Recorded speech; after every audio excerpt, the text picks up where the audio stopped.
Chapter 1. I hadn't been in the Baker Valley a day before the trouble began.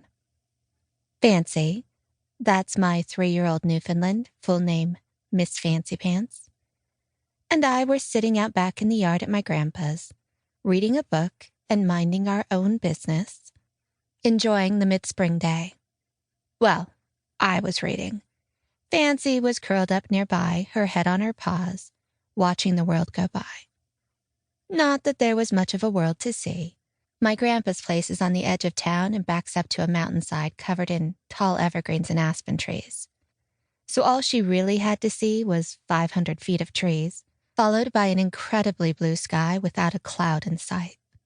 Man, I love Colorado.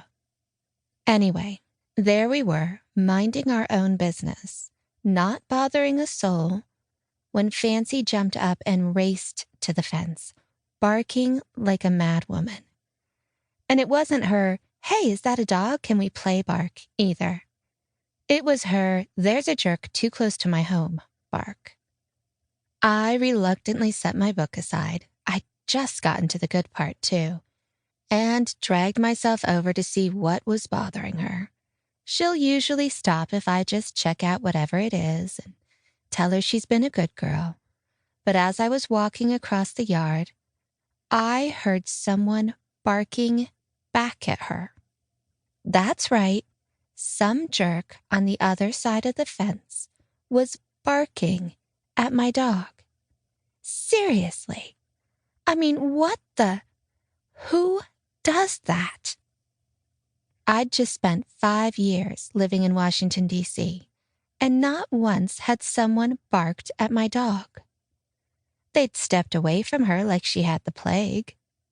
And there'd been an inordinate number of people who thought leaving chicken bones on the sidewalk was just fine and dandy. But none of them had barked at my dog.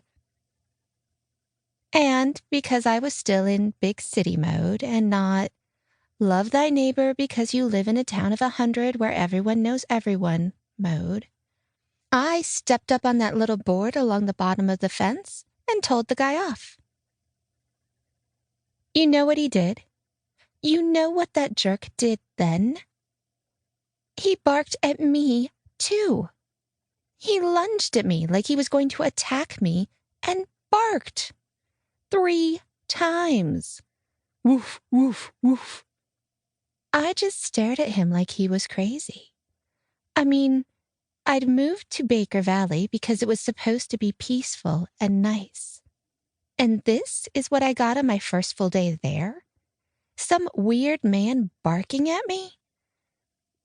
I didn't even know what to do at that point.